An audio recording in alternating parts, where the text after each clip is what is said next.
Hey everyone, it's Tobes, and welcome to your second monitor. Today is the next video in my series of Secrets of Strixhaven Commander deck techs. I'm releasing a new Strixhaven Commander deck every Thursday through the end of June when Marvel Superheroes drops, in addition to my usual Monday Commander deck tech videos. So if you have a request for a specific Strixhaven Commander you'd like to see me build, let me know in the comments below. As you see, today our commander is Blech, Loafing Pest, an oversized pest that lives in the bayou near Strixhaven. His father, Blech, was the first such massive pest to escape from the Witherbloom pest enclosures. His cunning and size made searching for him into a combination hazing ritual and tradition for new Witherbloom students, until tragically Blech perished when the Phyrexians invaded Arcavios. His memory lives on, however, in his son, Blech, who's viewed by students with just as much love and consternation. He is also, of course, adorable. Look at his face. What a goober. Anyway, I'm excited to show you what I put together for Blech, but before we get started, let's go over our deck building template. I like to build my decks around my commander. I want to show off why it's such a cool card and why I thought it deserved a commander deck of its own. So I take about 30 cards and put them toward doing whatever my commander asks of me. This is our game plan. It's what we do at the table and how we try to win. 30 more cards go toward supporting that game plan in the form of card advantage, acceleration, and interaction pieces. I usually run 1 or 2 sweepers, sometimes more if it would play into the game plan, sometimes none at all, and I almost always keep to a floor of 38 lands. That way I can hit my land drops and cast my spells and, play commander. So let's talk about our commander. Blech Loafing Pest is a 3/4 legendary pest for 1, a black and a green, with only 1 ability. Blech says whenever we gain life, we put a +1/+1 counter on each pest, bat, insect, snake, and spider we control. This ability is simple and powerful. All we have to do is gain life, and every one of our little nuisances gets bigger. It seems easy to just jam a bunch of invasive creatures into our deck, throw in some black-sourced lifelink effects, and call it a day. And sure, you could do that.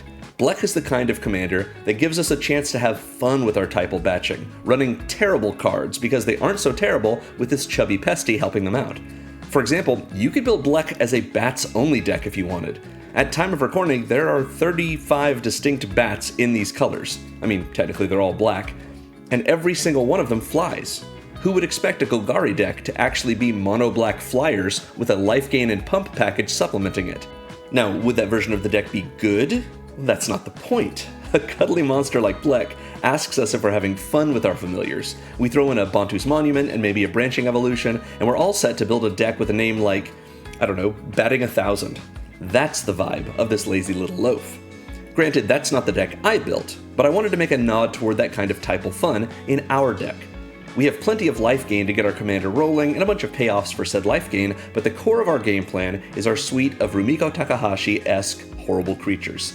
Our snakes give us cards, and our spiders make us tokens. Our bats drain life totals, and our insects, well, they do everything from making copies, to placing counters, to removing threats, to overrunning answers.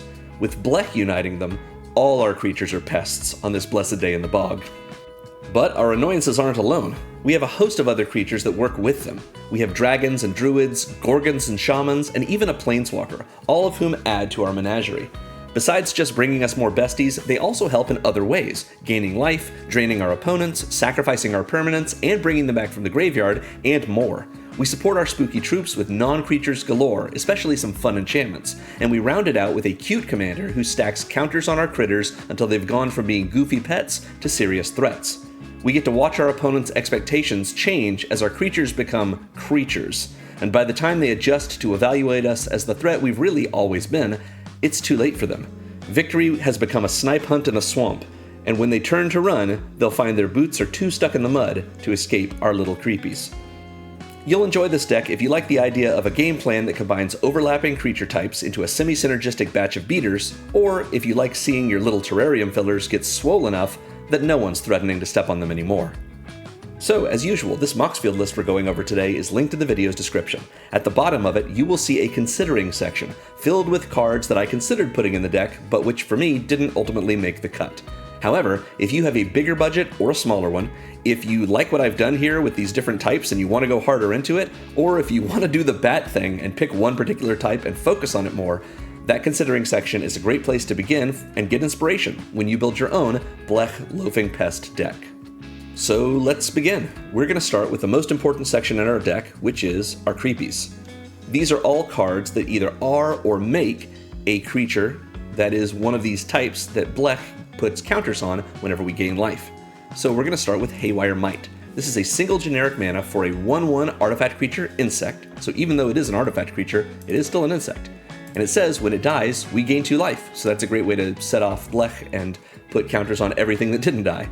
We can also pay a green and sacrifice the Might to exile a non-creature artifact or enchantment, which means this is also a removal effect, and it triggers anything that we care about having, or any one of our cards that cares about our creatures dying. And it triggers itself when it dies, when we sacrifice it. Neat. Pest Infestation is next. Love this card. Look how cute these guys are. This is double X and a green for a sorcery that says destroy up to X target artifacts and or enchantments and create twice X 1/1 black and green pest creature tokens with when this token dies, you gain 1 life.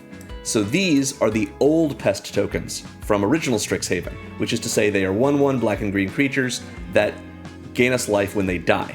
The new pests in Secrets of Strixhaven are usually the same kind of idea. Sometimes they're not 1/1s, but rather than gaining life when they die, they have a triggered ability that they gain 1 life, or that we gain 1 life when we attack with them. So I will make note whenever we're seeing a pest that is sort of the newer type, but most of these pests, including some of the new cards that they printed in the Secrets of Strixhaven Commander product, are the old type that gain us life when they die. So that's pretty good. In any case, Pest Infestation, goodness, is 3 mana to destroy 1 artifact or enchantment, and then make 2 pests. Or it's 5 mana to destroy 2 artifacts and or enchantments, and make 4 pests. So the rate for destroying each number of things is fine. It's not terrific, but it's okay. But it's great that it makes pests for us in the process. Next we have Ophelia, Viper Whisperer. This is from Jumpstart 25, which is the Foundation's Jumpstart product, and is really cool. It's one of the more expensive cards in our deck, in fact. 1 and a black gives us a 1/3 legendary Gorgon Assassin with Death Touch that says whenever she attacks, we can pay 1 and a hybrid Golgari mana, so either 1 and a black or 1 and a green. And if we do, we make a 1/1 black snake creature token with Death Touch. And then for 4 and a black, until end of turn, whenever 1 or more Gorgons and or snakes we control deal combat damage to a player, that player loses half their life rounded up. So this is a sweet card because we have a bunch of snakes and we have a bunch of things with Death Touch. But being able to have a source of more snakes with Death Touch, and all we have to do is attack with our Death Toucher, that's great. As I've often said, Death Touch sort of functions as a pseudo-evasion, because we have a format with players that have 40 life. If you attack with this 1/3, and your opponent says, well, I have a 3/3, but I spent mana for it, and I don't want to block, because even though I will kill your Ophelia, I'll lose my creature too, thanks to Death Touch. And what's the alternative? I just take the damage, and it's only 1 damage? Yeah, I'd rather do that. So players will usually, unless they have a bunch of tokens to throw away, or, indestructible creatures, they usually just don't block Death Touchers and just take the damage, because that 1 point of damage is worth, or that 1 point of life is worth so much less than whatever creature they might lose if they block. So Death Touch becomes, like I say, it's soft evasion. It relies on your opponent to want to do that, but it's still pretty good. However, once we get up to 5 mana when we're doing this, all of our snakes and or Gorgons can do a Quietus Spike effect on our opponents, and that's pretty great. Especially because just make a little snake. It's pretty good. Next up, we have Basilica Screecher. This is 1 and a black for a 1/2 bat, obviously. It flies and it has Extort. It's that simple. Extort is a great ability. It says whenever we cast a spell, we can pay a white or a black. Obviously in this deck we'd be paying black. And if we do, each opponent loses a life and we gain that much life. That means if we have 3 opponents, each one's losing 1 and we're going to gain 3. So this is a great way for us to get more life gain and also drain our opponents a little bit, but we're just essentially adding a 1 black kicker to all of our spells that triggers Blechs, thereby making it so everything except for whatever creature we have on the stack, if the spell we're casting is a creature that Blech would give a counter to, it's obviously not in play yet at that point, because this will trigger before that spell resolves.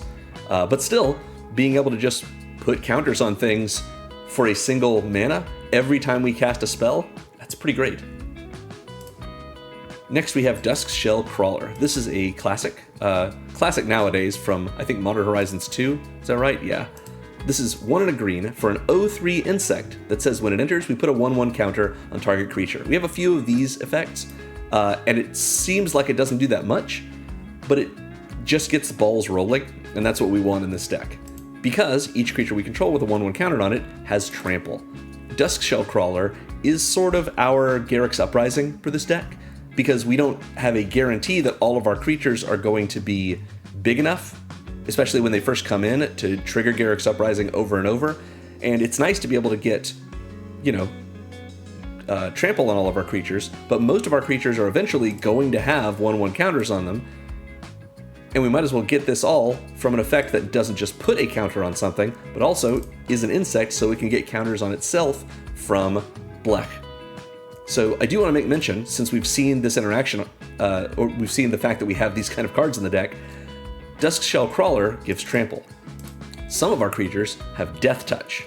If you've never seen the interaction between these before, the way this works is if you have a creature with Death Touch and trample, what you do is trample says when you deal damage to a creature, the excess damage you have will trample over to the creature's controller.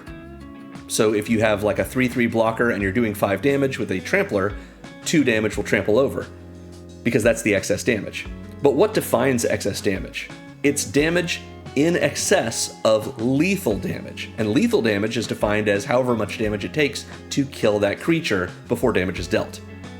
So if you're attacking with a 5/5 and they're blocking with a 3/3, it needs 3 damage to kill the 3/3. So you'll deal that 3 damage to, you'll assign that 3 damage to your blocking creature, to the blocking creature, and then 2 will trample over.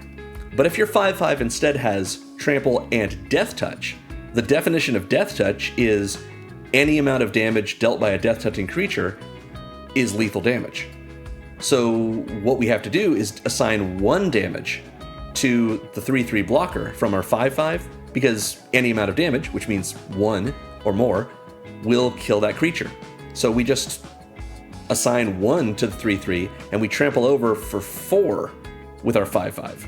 It doesn't matter that the creature needed 3 damage to be done to it in normal circumstances, because the damage being done by our 5/5 Death Touch Trampler is Death Touch damage, and Death Touch damage, any amount of it, is lethal.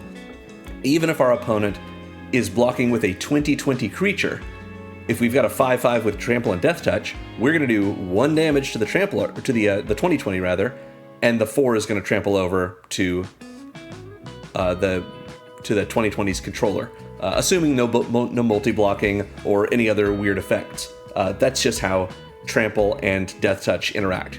Pretty fun, and it does come up in this deck. Next up, we have Eumidian Terrabotanist from Edge of Eternities. 1 and a green for a 2/3 insect druid with a landfall ability.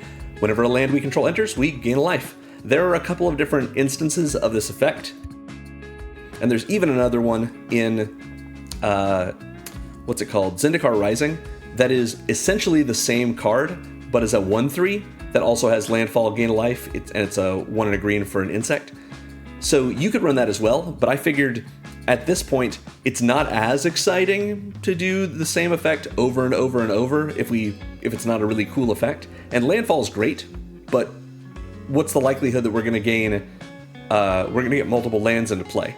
You could say, well, that's the reason to run both of these cards, but at the same time, you're spending your mana to get a 1/3 and a 2/3 that aren't doing anything other for you than gaining you life. Again, that's very good, and it's totally worth running that.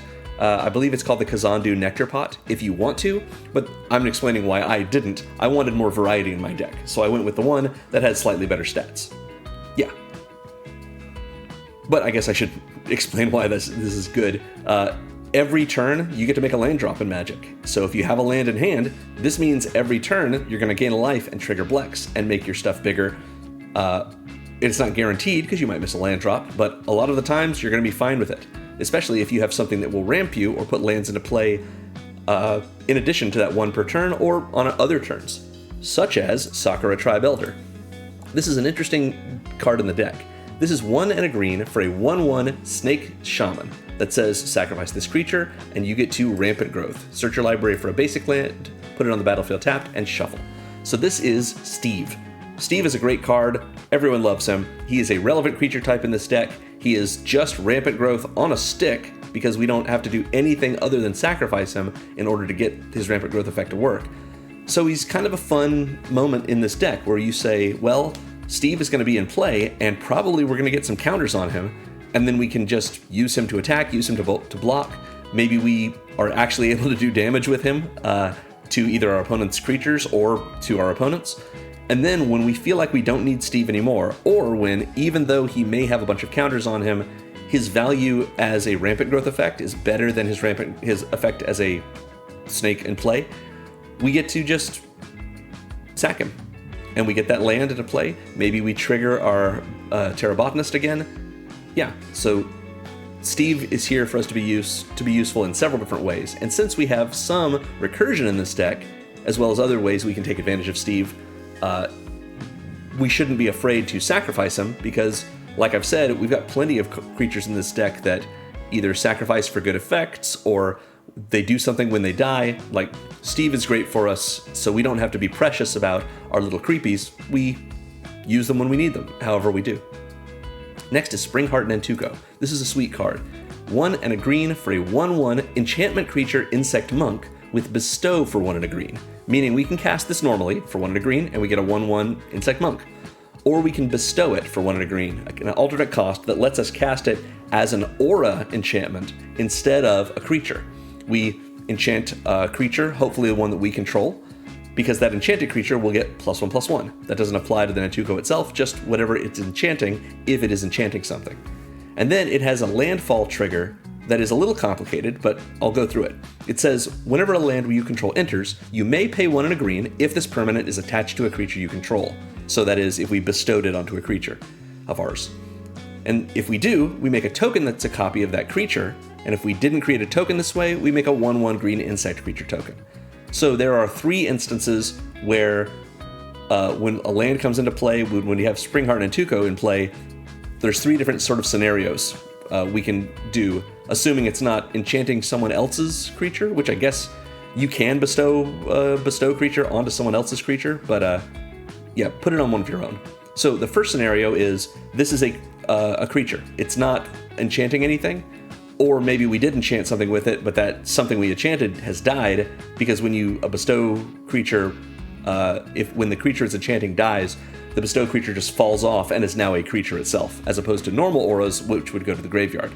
So scenario 1, the Nantuko is a creature. All of this just says, landfall, make a 1/1 insect. Great. Second scenario, this is an aura enchanting a creature. Now this says, landfall, you may pay 1 and a green, but let's say we don't. If we don't, we make a 1/1 insect. That's simple. But the third scenario is, if this is an aura enchanting a creature we control, and we play a land enters rather, and we do choose to pay 1 and a green, instead of making that insect, we make a copy of whatever creature we are enchanting. So it's just landfall, pay 1 and a green to make a copy of the creature you're enchanting. And if that's not the scenario, whether because this is a creature or because this is an aura and we don't want to pay the 1 and a green, we get a 1/1 insect instead. So no matter what, landfall is going to be good for us with the Nantuko, whether it's enchanting something or not. And we're going to be able to make insects or copies of things.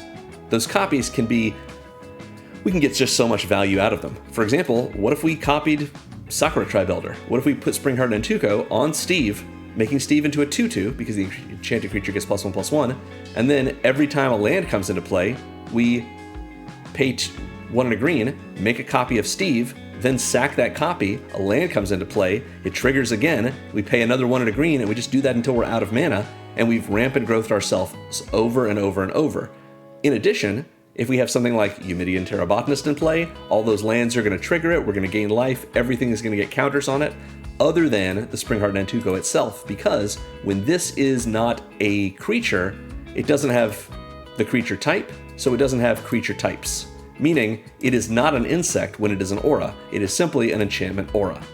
So this won't get counters when it is attached to something, but when it falls off, or if we just play it as a creature, it will get counters from Blech the same way.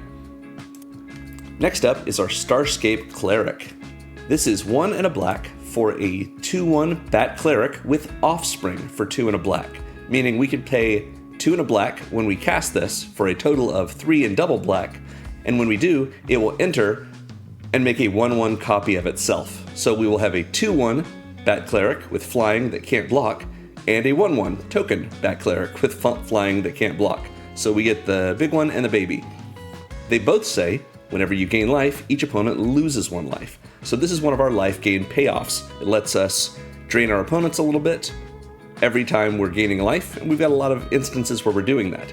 It's also really nice because since it has Offspring, we can cast this early on as a 2-drop, or later on as a 5-drop that comes in company, that arrives in company, enters in company, whatever you call it. And then this 2/1 and the 1/1 both get bigger when Blech triggers every time we gain life. In addition, if we've got one of these, we gain life and each opponent loses 1. If we have the Offspring as well, we gain life. Both the original and the Offspring will trigger, and so our opponents lose 2 for every 1 we gain, in addition to both of these bats getting counters. Next up, we have Teacher's Pest. I love this card. I love it specifically because I have a Moseo deck, which, again, if you check the video's description, you will see a link to that deck. It's a lot of fun. I made it a couple of weeks ago. But Moseo, quoted here in the flavor text of Teacher's Pest, this is his pet. It's Renata. So I don't know if Renata, what kind of pronouns we use for Renata, but just a really cute little piece of flavor in this card, and also just a strong card. So this is a 1/1 Skeleton Pest for a black and a green. It has Menace, and it is the new style of Pest, where when it attacks, we gain 1 life. In addition, we can pay a black and a green to return it from our graveyard to the battlefield tapped. And we can do that at instant speed, which means Teacher's Pest is a new, slightly better reassembling skeleton. I guess maybe not better because it does require green mana, but for that green mana, we get a creature that gains us life when it attacks and also has Menace, in addition to being a 1/1 that at instant speed we can reanimate tapped. So yeah, I really like Renata. I think it really helps us, and it goes into the theme we have in the deck of being able to attack all the time and not worry about our creatures dying because we get so much value out of them dying. Since Teacher's Pest will attack, gain us a life, Blech will trigger, and all of our creatures, including the attacking Pest, which again has Menace, will get a counter on it.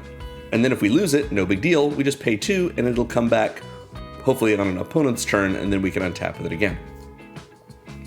Next we have Tower Winder. Tower Winder is a little bit of an interesting card. I don't know if everyone really truly loves this card, but it's good, I think, and it's particularly good in this deck. It's 1 and a green for a 1/1 snake with reach and death touch, so already relevant creature type. Death touch is helpful for us in lots of ways, some of which we will see soon. And it says when it enters, we search our library and or graveyard for a card named Command Tower, then reveal it, put it in our hand, and we shuffle if we searched our library this way. So that means Tower Winder tutors up our Command Tower, which, as you have probably anticipated, we have in the deck. And if you haven't seen it yet, it's just a untapped land that taps for 1 mana of any color in our commander's color identity, so in this deck it's an untapped duel. Which is great. If we've already got it in play, Tower Winder is just a 2 mana 1/1 reach death touch in our creature type that we care about. And if not, it also draws us a Command Tower, which we can play right away if we haven't made our land drop. So I don't know if Tower Winder's worth $5. I don't think I would run it in most of my decks, but in a deck where we care about its creature type and we actually care about one of its keywords in addition to its ability, I think it's very sweet. Next up we have Twitching Doll. This one's gross. This is 1 and a green for a 2/2 artifact creature spider toy that taps for 1 mana of any color, and when we do, we put a nest counter on it. Nest counters don't have an inherent mechanical meaning, they're just used by the doll. Gross. It says tap and sacrifice it. We can make a number of 2/2 green spider creature tokens with reach equal to the number of counters on the doll, but only at sorcery speed. So, notably, it says each counter on this creature. It doesn't say each nest counter. So, the Twitching Doll being a spider means every time Blech triggers, we're going to get to put a 1/1 counter on Twitching Doll as well.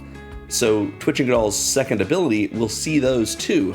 And every time we tapped it for mana, it got a nest counter. Every time Blech triggered, it got a 1/1 counter. It's going to see both of those types of counters, and it doesn't discriminate between the two. It just says, okay, how many total counters of all types do I have on me? I'm going to make that many spiders.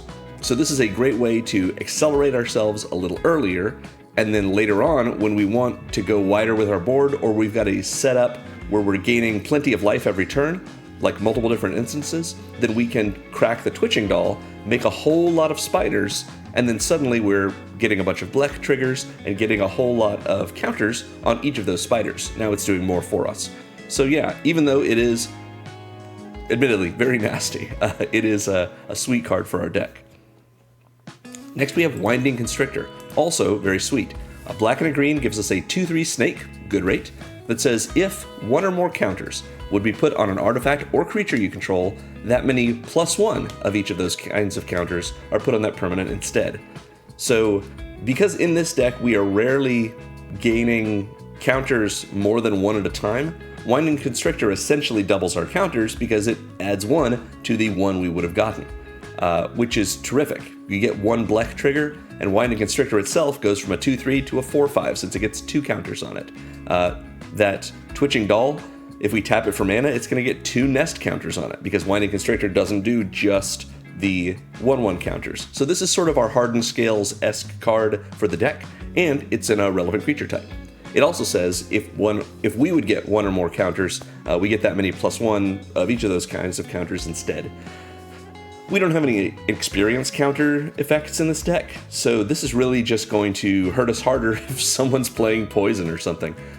So yeah, we're not going to be super excited if we see a player across the table with an infect deck or a toxic deck anyway, and Winding Constrictor works against us with that, but it's pretty uncommon in Commander, at least in my experience, for people to want to run those decks, and we can always say, well, our decks are mismatched, I'd rather you play something else, or I will play a different one of my decks while you play that, just in case Winding Constrictor comes up. But it also is just 1 card of our 99, so it's fine if it happens. I personally think it's kind of funny to say, okay, I've got this snake that's giving me extra counters, but it's getting me extra counters as well when you put them on me, so yeah, let's see if we can race this thing.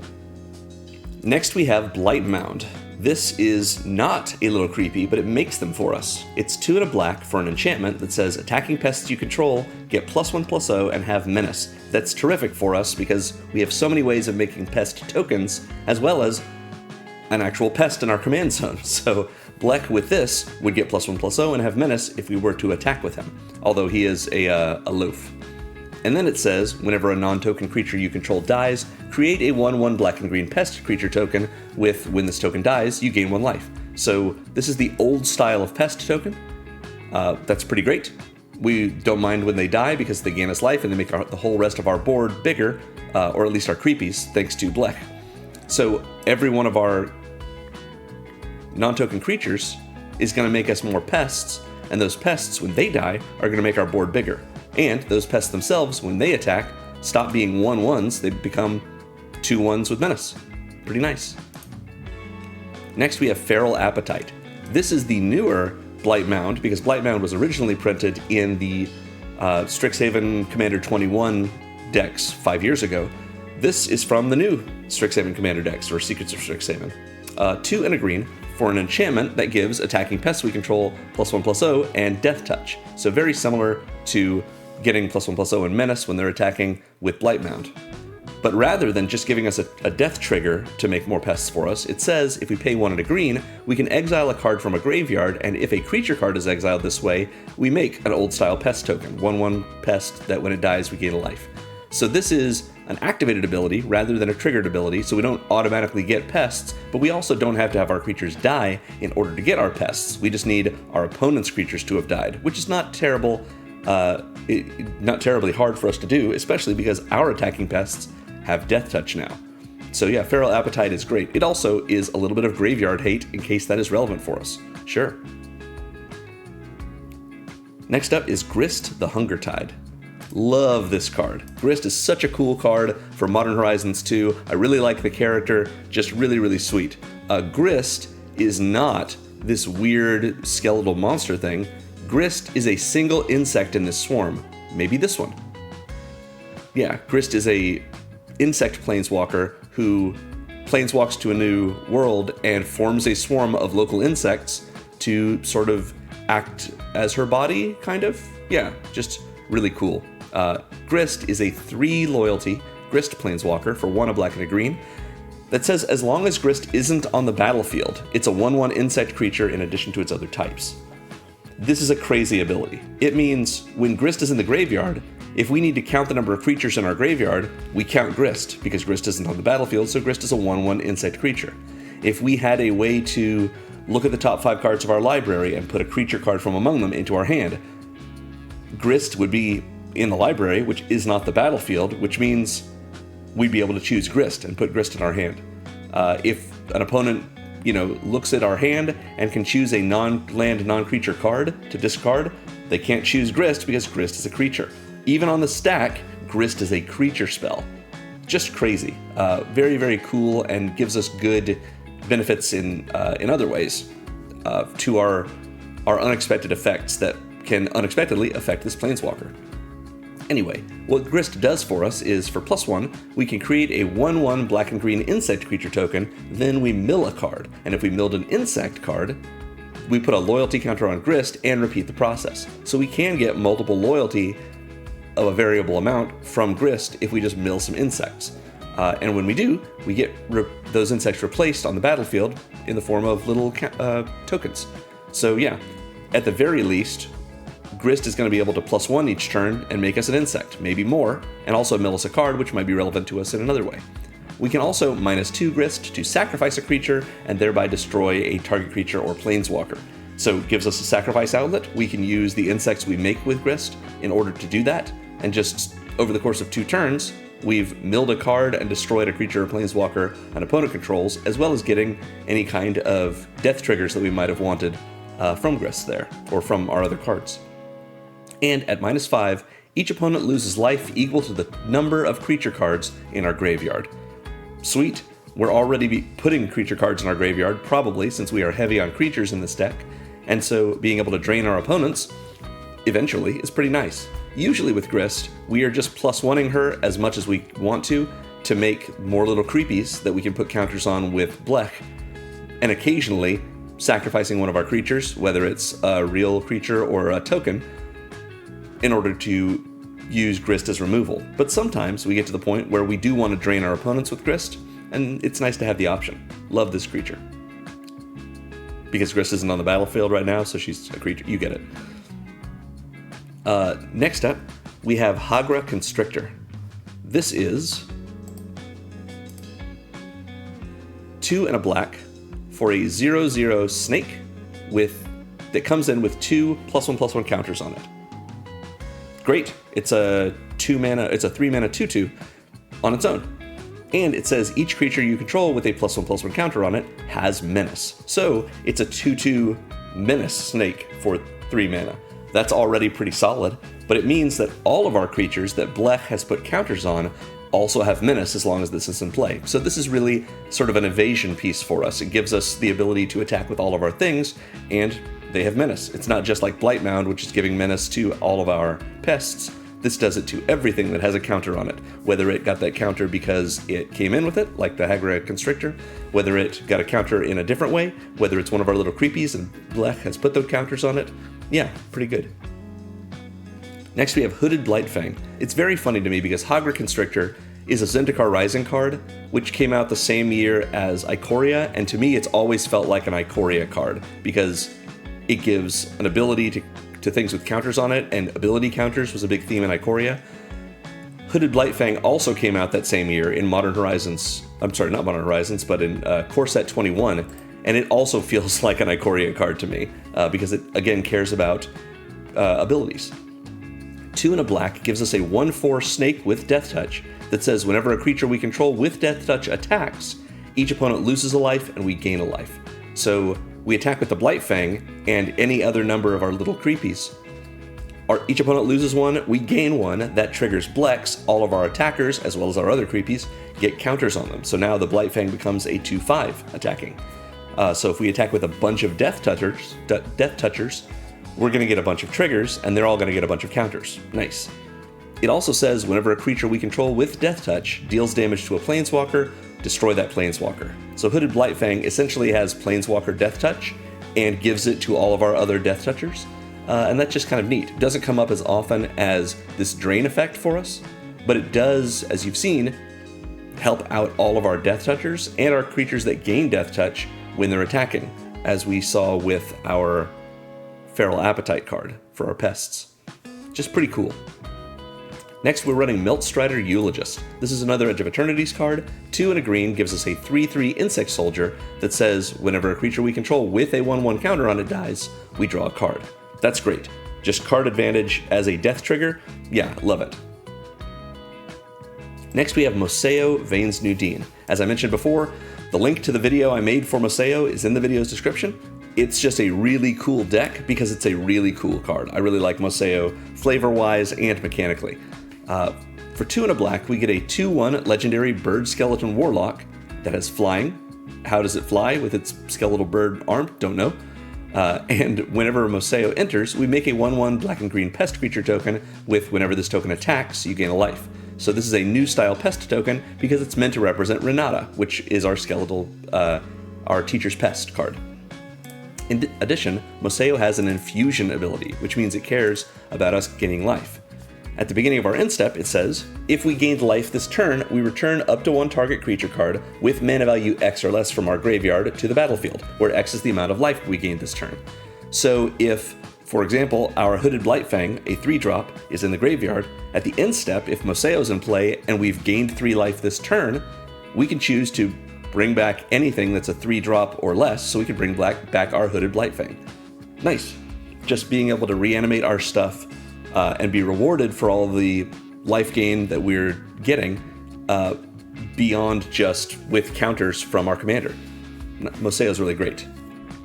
Next, we have a classic. It is Ophiomancer. This is 2 and a black for a 2/2 human shaman that says at the beginning of each upkeep, if you control no snakes, create a 1/1 black snake creature token with Death Touch. So this is sweet.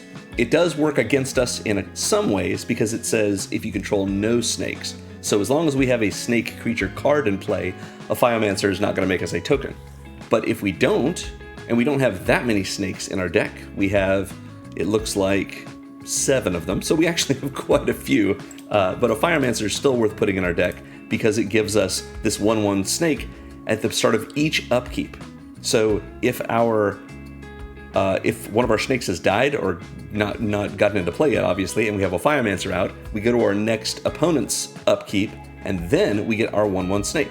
So we've always got it available to us as a possibility, and Ophiomancer just sits around waiting to make a cute snake when we don't have any. So yeah, we don't have to worry about losing the snakes that we've played, especially these death-touching tokens that Ophiomancer makes, because we're always going to start each turn with one if we didn't have any others. So nice. But Ophiomancer also has an upgrade to it, which is Pest Rescuer, I should say.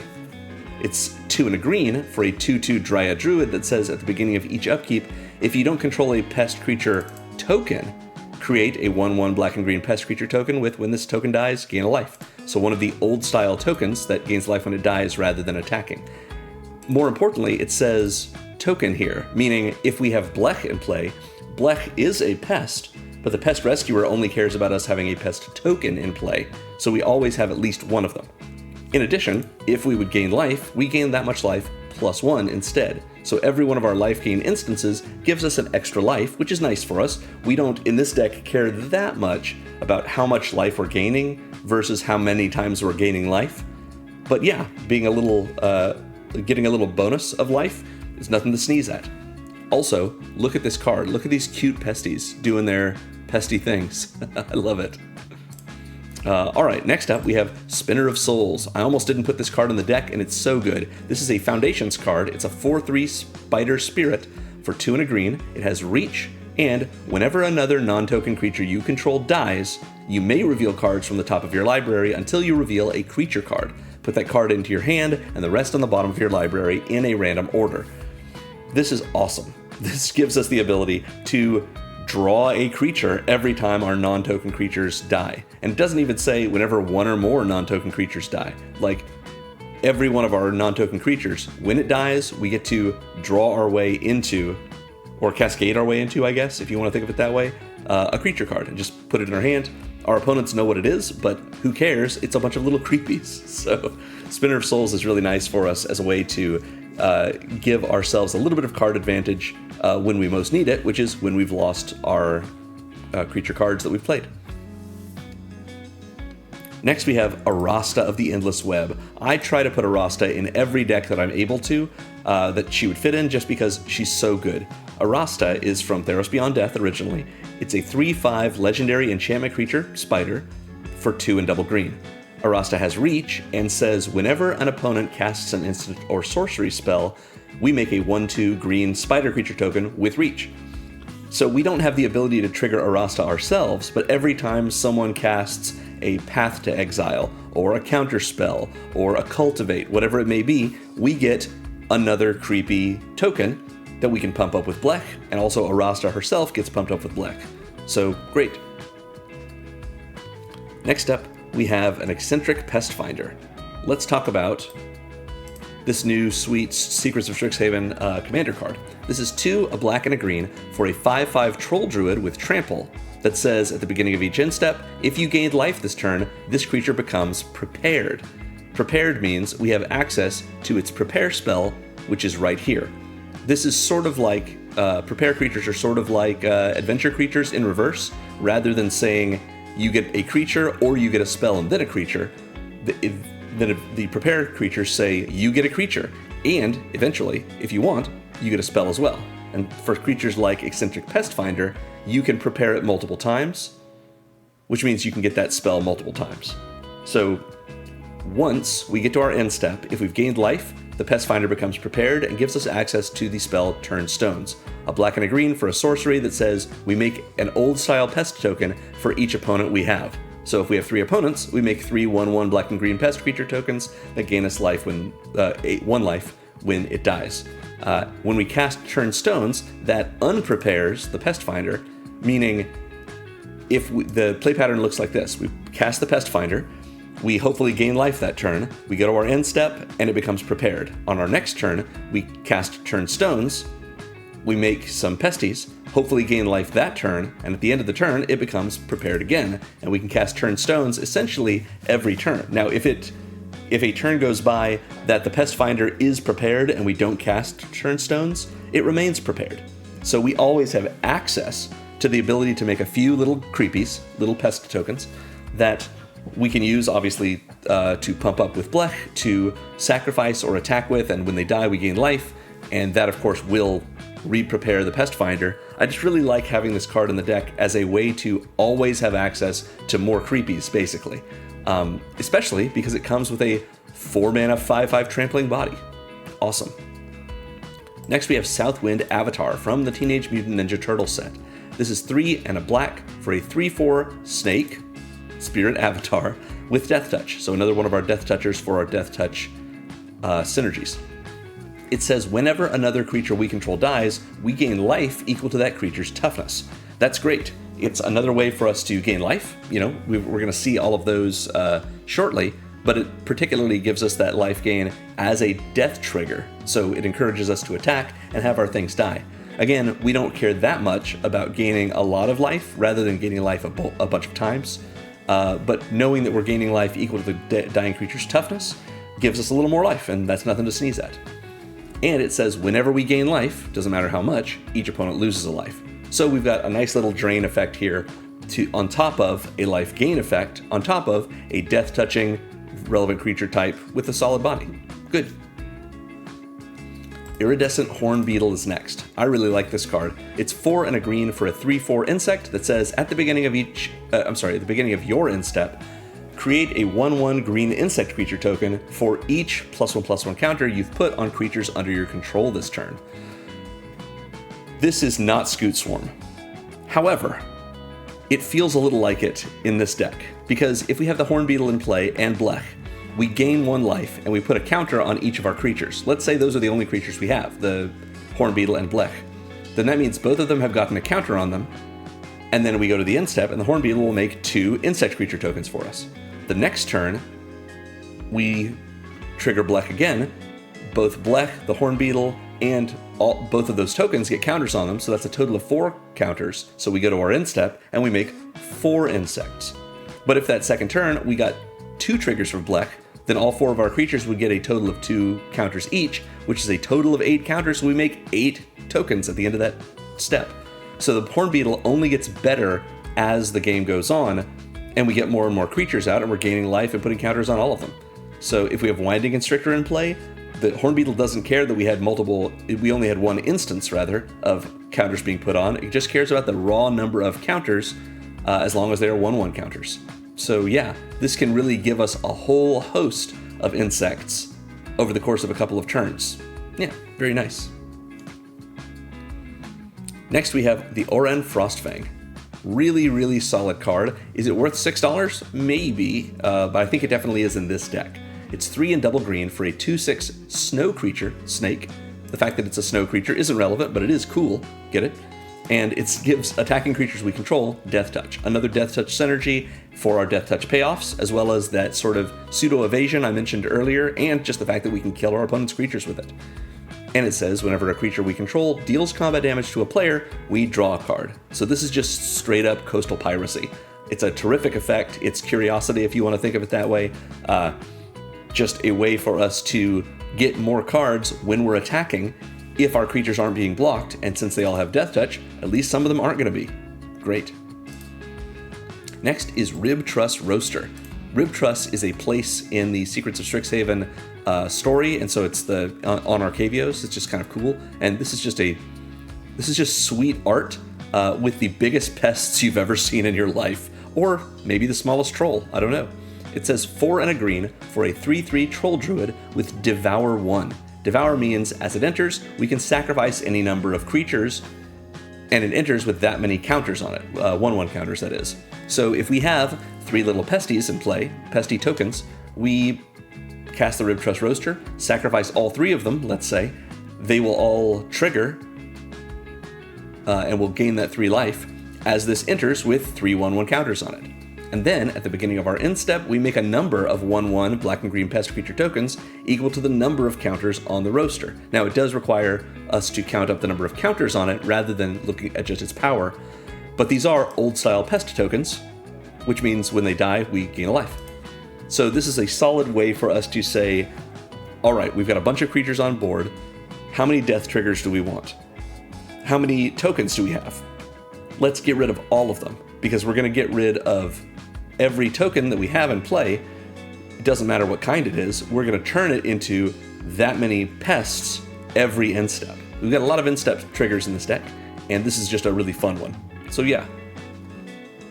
Next we have Beledros Witherbloom. Oh, I love this card. This is 5 and a black and a green, total of 7 for a 4/4 legendary Elder Dragon. Awesome. With flying. Beledros says at the beginning of each upkeep, create an old-style pest, a 1/1 black and green pest creature token with when this token dies, you gain a life. It does not say at the beginning of your upkeep. So this is every player's upkeep, we get a pest. Every turn cycle with 3 opponents, we end up with 4 pest tokens in play, all of which can get counters from Blech, all of which gain us life when they die, which will trigger Blech, which will put counters on everything, including the remaining pests. It's great. Being able to just have a reliable source of creepy tokens helps us out a lot, especially because it's regular over the course of the game. And we can pay 10 life. Now that's a quarter of our starting life total, but we are a Lifegain deck, at least partially. If we pay 10 life, we can untap all of our lands just once each turn, but it does not say on our turn only. So if there's a reason we might need it on an opponent's turn, or of course on our turn, we can untap all of our lands and essentially double our mana for the turn. Even if we have like a big X spell, maybe we tap all of our lands, float the mana, pay 10 life to Beledros, untap all of our lands, and tap them again to float twice as much mana. We now have so much we can cast all of our spells, we can pay into a big X spell. Yeah, just a nice little option for us if we need it. Next is Giant Adaphage, a card that I like putting in decks, but I rarely ever get to. However, because it is an insect, it's good in this deck. It's 5 and double green for a 7/7 insect with trample. So 7/7 trampler for 7 seems good. Whenever this creature deals combat damage to a player, we create a token that's a copy of it. So again, it's not Scoot Swarm, but it's a little more like it this way. We attack with the Adaphage, it makes a second Adaphage if we hit and do damage to the defending player. Now we've got 2 Adaphages, we attack with both of them the next turn, they both do combat damage to players, and so they both make a copy. Now we've got 4 Adaphages, all of which are at least 7/7 tramplers, but hopefully we've also gained some life, and we're able to put counters on them. So they just get bigger and bigger, and these are some of our creatures that best take advantage of the counters Blech puts on them, since they have trample. Nice. Last in this section is a classic. It's Hornet Queen, 4 and triple green for a 2/2 insect with flying and death touch that enters and makes 4 1/1 green insect creature tokens with flying and death touch. So for 7 mana, we get 5 bodies. 4 are 1/1s and 1 is a 2/2, but they all fly, they all have death touch, and they're all insects, so that we can trigger Blechs and get our value out of all of these little flyers by making them bigger and bigger and bigger. Imagine having something in play that gains you life when you have creatures enter. This is 7 mana to get 5 bodies into play. Each of those Soul Sister type cards triggers 5 times. So each of these bodies is going to get 5 counters on it, and that makes Hornet Queen into a 7/7 flying death touching insect that comes with 4 6/6 flying death touching insects. That's an Air Force you don't want to face down. And that is our Creepies section. We're going to also talk about all the ways that we have to gain life in this deck. We've seen some of them, but we've got a lot of other ways to do so as well. Plus, this doesn't cover all of our life gain effects because we have life gain in our land base, which we will see later. I just don't tag my lands as anything other than lands to keep things simple in our decks. I know some people don't do it that way, but so you know that's why you're not going to see any lands in this section. So we've seen the Haywire Mite. When it dies, we gain 2 life. Spectrum Sentinel is next. This is 1 generic mana for a 1/2 artifact creature, soldier, with protection from multicolored. So if an opponent's attacking with a non-trampling multicolored creature, we can just block it, and it won't do any damage to it. Pretty good. All the other things that protection gives, every kind of multicolored, this has got protection from all those things, yeah. It's just, it does a lot more than you expect it to for just a 1-drop. And it says whenever a non-basic land an opponent controls enters, you gain a life. This is crazy in Commander. If you've got 3 opponents, how often are they playing non-basics versus basics? It seems like 50-50, you know? Sometimes, depending on the table, the basic lands are in the minority. So Spectrum Sentinel can gain us quite a bit of life, as well as triggering Blech every time. Next we have Virulent Emissary, which I've mentioned a couple of times. This is a single green, for a 1/1 Elf Assassin with Death Touch, another Death Toucher, that says whenever another creature we control enters, we gain 1 life. So very, very solid as a way for us to repeatedly gain life. This is our Soul Sister type of card for the deck, a recent printing from Lorman Eclipsed. This just does a lot more than you expect it to. We've seen the Basilicus creature. It can gain us life because of its Extort ability. We have not seen the Bogwater Lumerette though. This is a black and a green for a 2/2 Spirit Frog, cute frog, that says whenever this creature or another creature you control enters, you gain 1 life. So notably, it triggers itself, which means if we've already got Blech in play, when the Lumerette comes in, it's going to come in and all of our creatures, including the Lumerette, are going to get a counter from Blech. So this would be a 2 mana 3/3, so it's a Watch Wolf, a Watch Frog maybe? In any case, this is just a great way for us to repeatedly get more and more and more life, just like that Virulent Emissary, but it's just great that it has a little bit better stats and it triggers itself when it first comes in. But it doesn't have Death Touch, so we don't have a lot in the way of life gain from these kinds of Soul Sister effects, but we do have these 2 because they're both great in this deck. Next up, Numidian Terrabotanist, we've already seen. Landfall, gain a life, seems great. Gallag Readers is next. This is 1 and a green for a 1/1 Elf Druid with an Alliance ability, meaning whenever another creature we control enters, it's gotta be another, not itself, then we get to choose one of these 3 options that we have not chosen this turn, but we can choose the same option multiple times over the course of multiple turns, just only once each turn. We can put a 1/1 counter on the Greeters, which, isn't nothing in this deck. Sometimes it's just like, yeah, I guess I'll put a counter on this because I have enough triggers to do so, and I don't really care about attacking with this, but we do have some cards that care about counters that might be able to give this trample or give it menace. Pretty good. Or if it dies with counters on it, we might draw a card. Yeah. We can use it to make a tapped treasure token, which does ramp us a little bit. It's slow, but that's once every turn. Being able to get a treasure, even if we can't use it next turn, can sure be really powerful for us. But in this deck, the sort of last resort ability is terrific. Galagreeters is a soul sister once per turn. We have another creature enter and we gain 2 life rather than 1. The amount doesn't matter, but I mean, might as well gain the 2. And then we get to put a counter on each of our creepy creatures. And beyond that, if we have other creatures coming in, which we might thanks to the treasure from last turn, we make another treasure, we put a counter on the greeters. Yeah, this helps us out in a lot of ways. We've got Infused with Vitality. This is a card I always want to put in my Golgari decks and I just never get a chance to. This is a black and a green for an instant that says, until end of turn, target creature gains Death Touch, can be relevant before we attack with it. If we have our Hooded Blightfang in play, our creature that now has Death Touch is attacking, so we drain our opponents, so maybe that creature gets a little bigger. But either way, it also gains, when this creature dies, return it to the battlefield tapped under its owner's control, and we gain 2 life when we cast Infused with Vitality.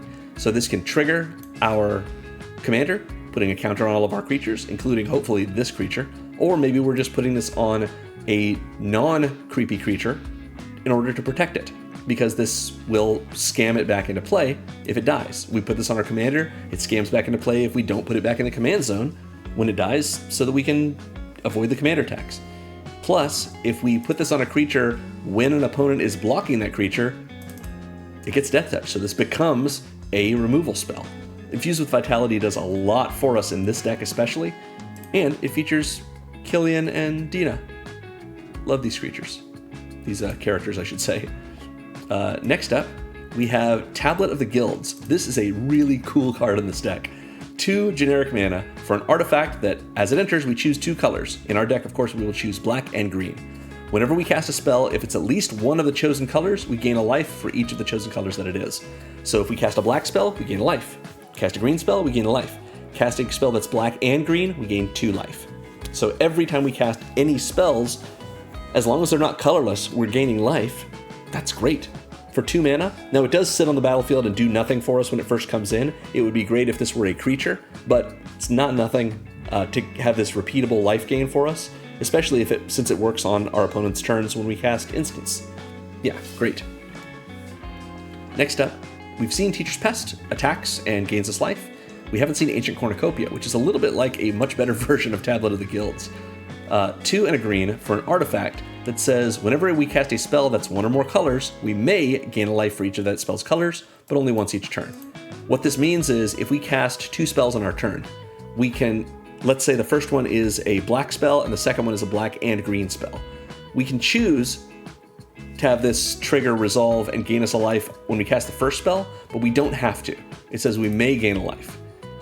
We might say, okay, I know I'm going to cast 2 spells. I know my first one is only going to gain me 1 life, but my second one would gain me 2. So we just choose not to gain life the first time, and instead to gain life the second time, so we get more life. Yeah, pretty good. Just a solid way to gain life every turn we're casting spells, and we're casting spells all the time. Plus, this is a manalith. It taps for 1 mana of any color. So yeah. Again, question why this is $5. I guess it's just very powerful and maybe not enough people open big score cards from their Thunder Junction packs, but yeah, very cool effect here. And I definitely drafted this during Thunder Junction and it did well for me then, so maybe I'm overestimating how it's being overestimated. Next we have Cauldron of Essence. This is another Strixhaven, Secrets of Strixhaven card. 1 a black and a green for an artifact that says whenever a creature we control dies, each opponent loses a life and we gain a life. So it's a Blood Artist for us. It hits each opponent, that's good.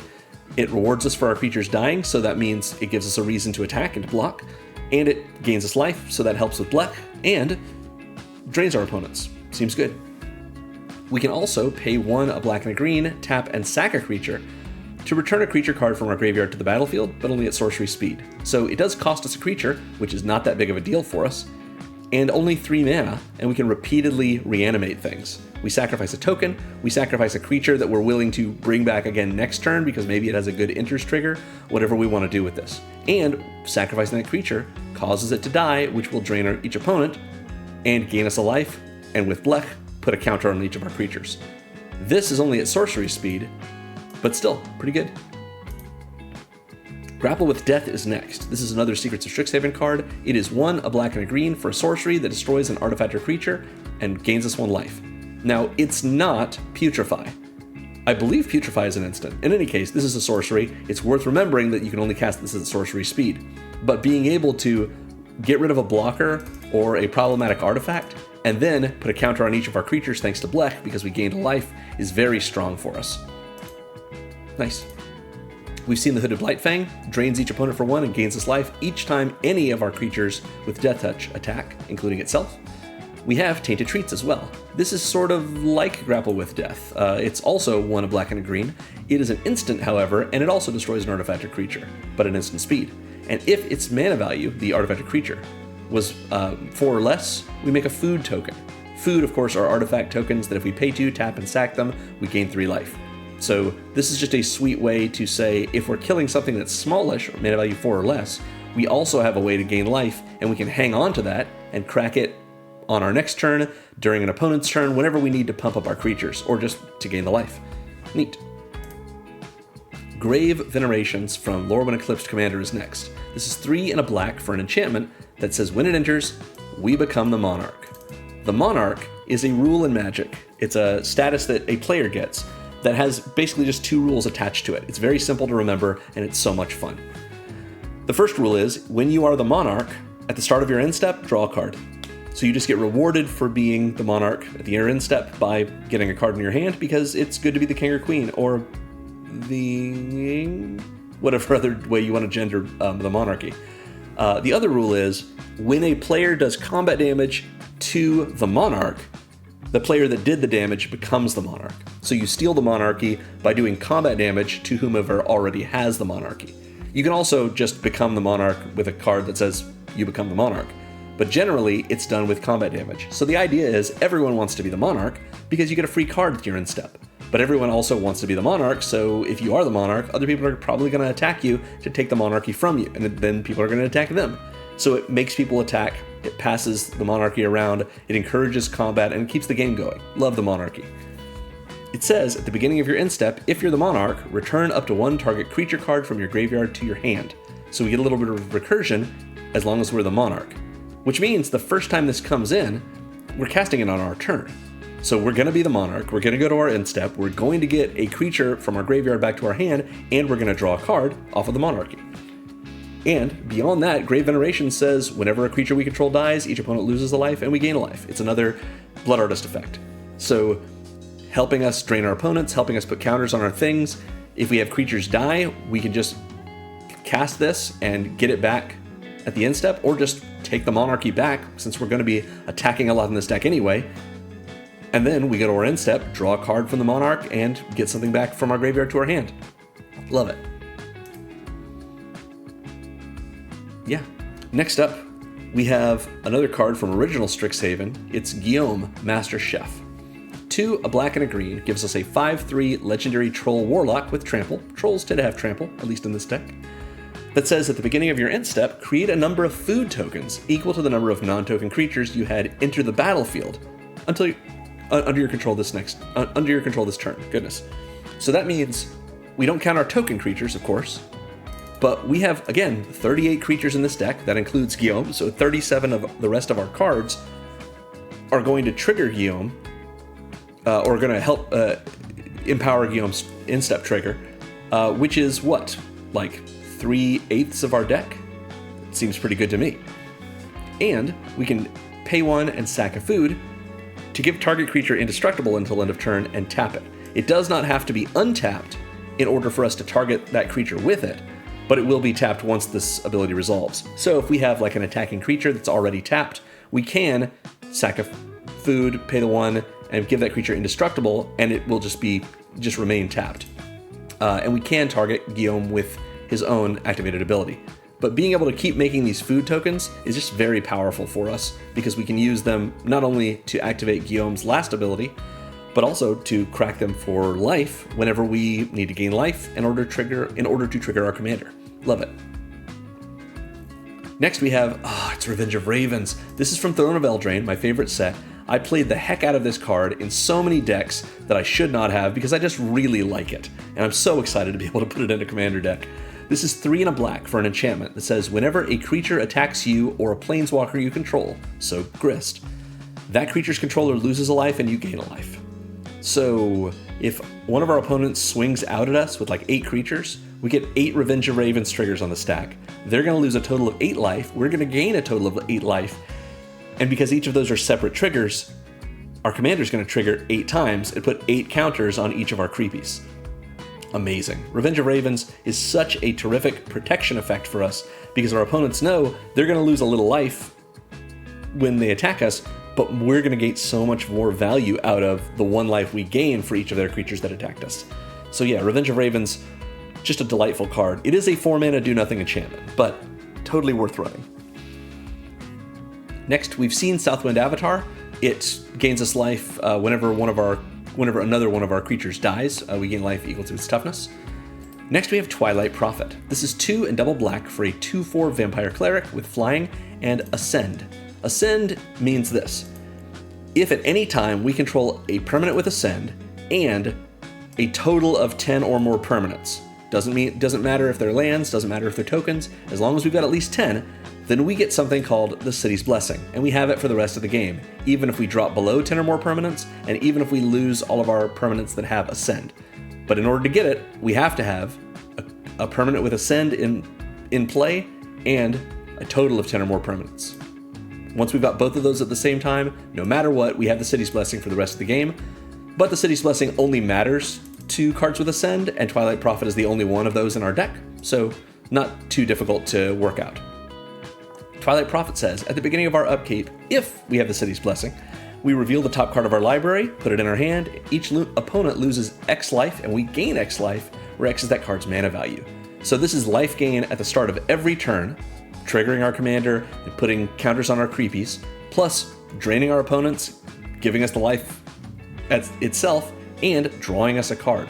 So this is a Dark Confidant that only works once we've got Twilight Prophet in play and we have the City's Blessing, but it's a Dark Confidant that gives us life rather than drains it from us, and drains it from our opponents. Love it. Glorious Sunrise is next. I went back and forth about putting this in the deck, and I finally said, no, this is just better than so many of the other 5-drops we could be running. This is 3 and double green for an enchantment that says, at the beginning of combat on your turn, choose 1. Creatures you control get +1/+1 and trample until end of turn. Target land gains tap for triple green until end of turn. Draw a card if you control a creature power 3 or greater, or you gain 3 life. So this could just put a counter on each creature we control.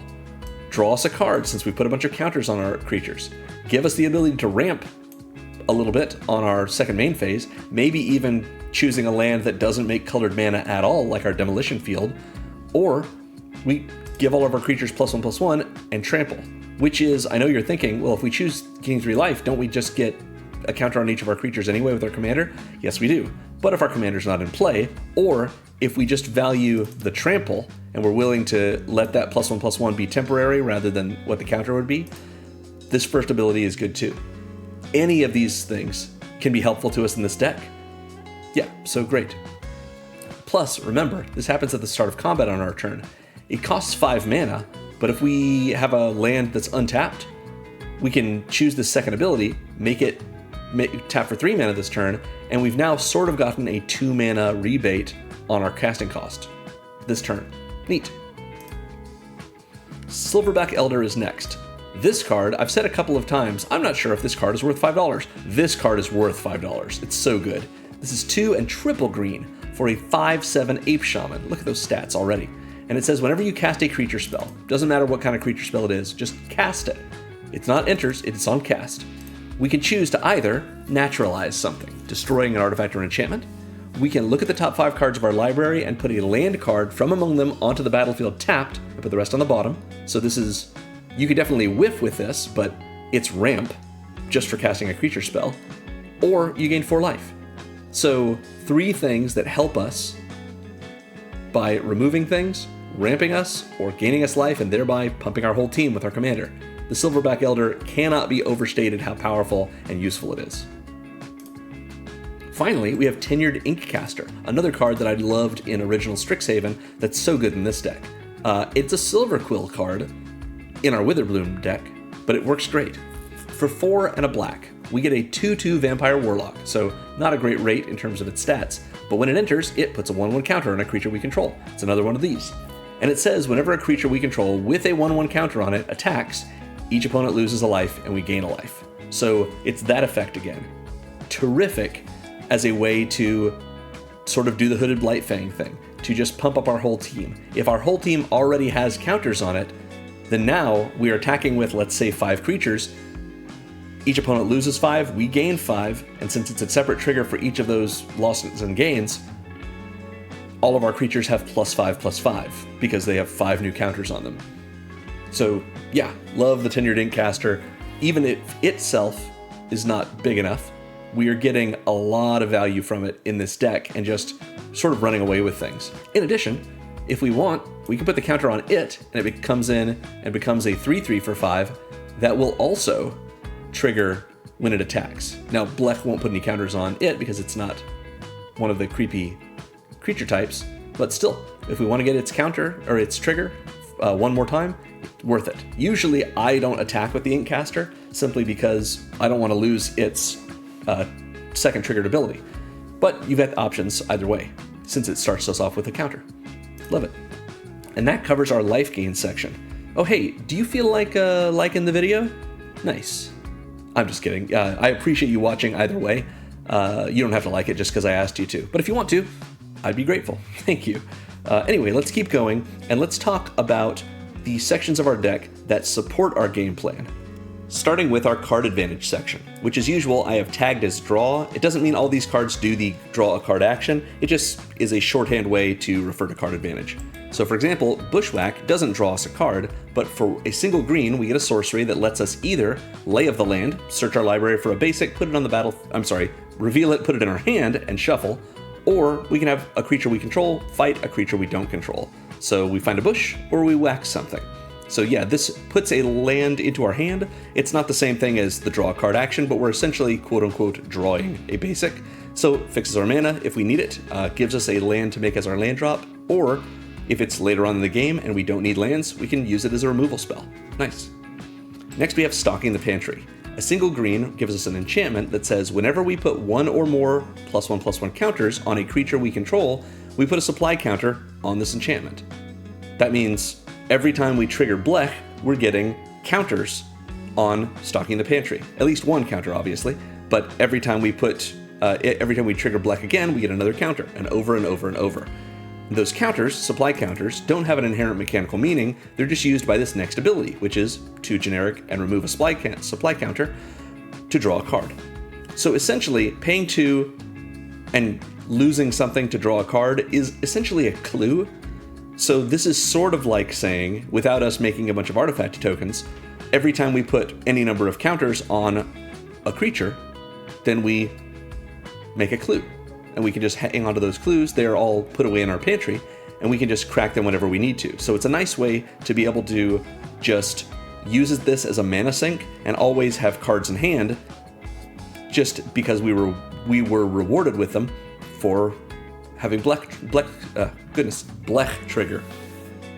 It is worth noting as well that it says 1 or more 1/1 counters on a creature you control, which means since we are not usually putting a lot of counters on one creature, even if we did, that would just trigger this once.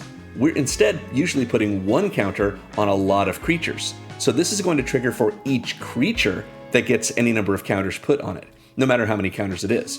So if we get 3 creatures in play and we trigger Blech, each one's going to get a counter on it, assuming they are Creepies, and that's going to trigger Stocking the Pantry for each of those creatures. So we're going to have basically an unlimited number of supply counters that we can pull off of it for 2 mana each to draw cards. This is just a great card draw engine for us. Next up is Deadly Dispute. Love this card. This is 1 and a black for an instant with an additional cost of sacrifice an artifact or creature.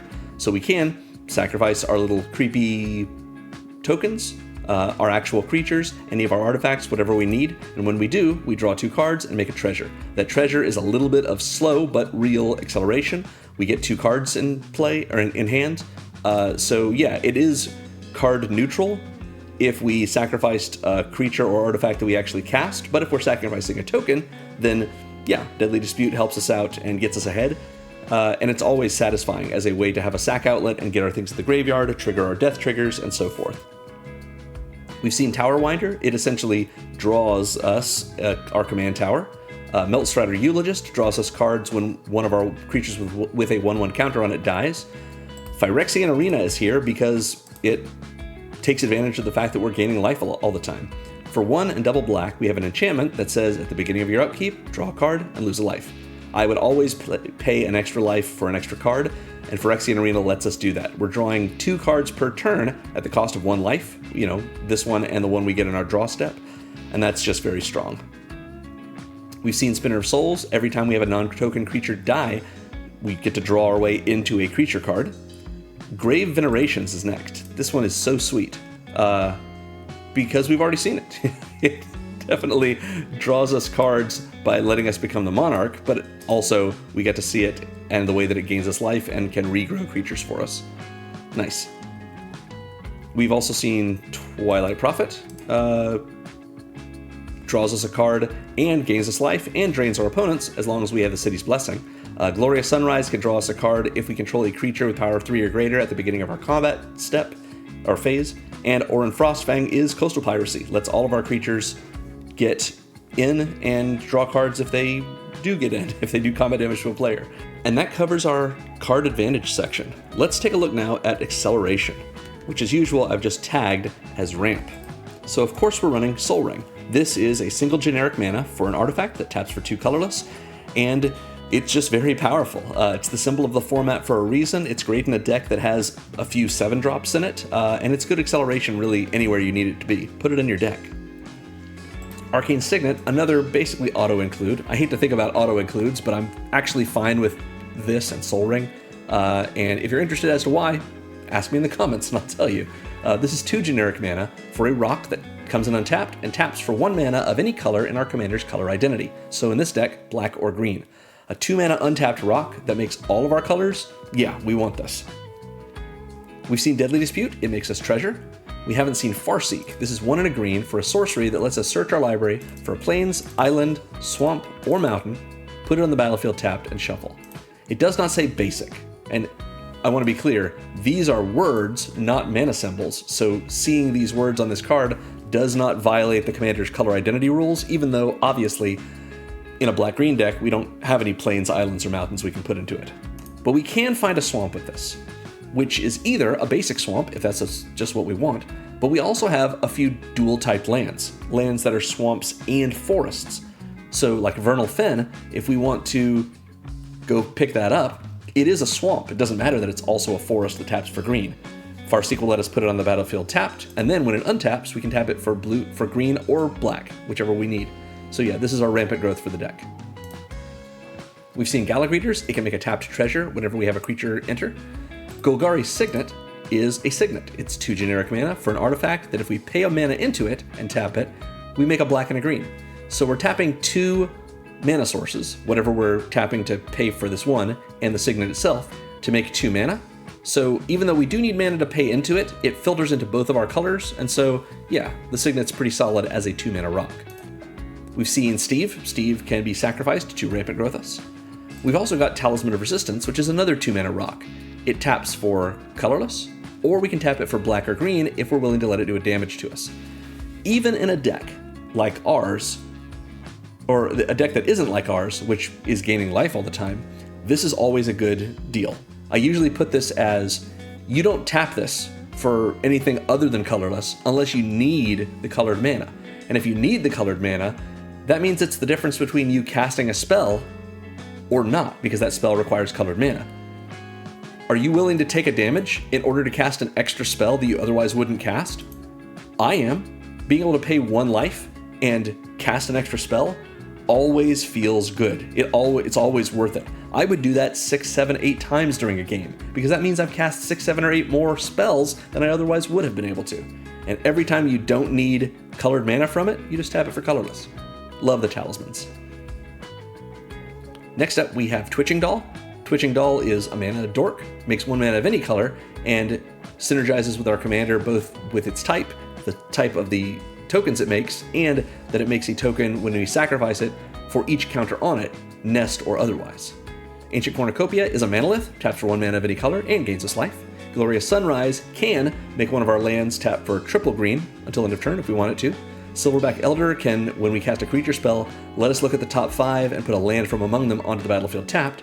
And it's not exactly regular acceleration, but Beledros Witherbloom can let us pay 10 life and untap all of our lands.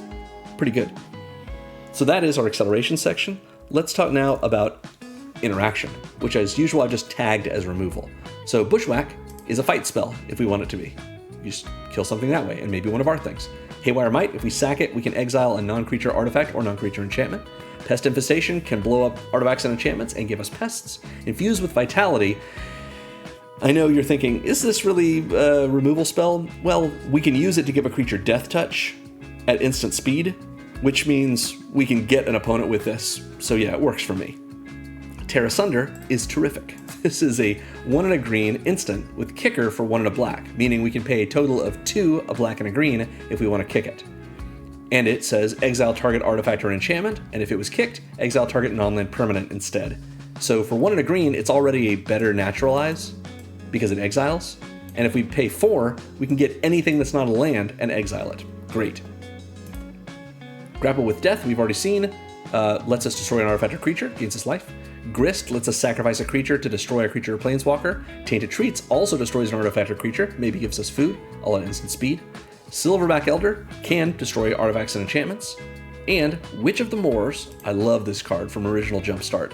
This is 3 and double black for a 4/4 human warlock with Death Touch, another Death Toucher for us, that says at the beginning of your end step, if you gained life this turn, each opponent sacrifices a creature of their choice, and you return up to 1 target creature card from your graveyard to your hand.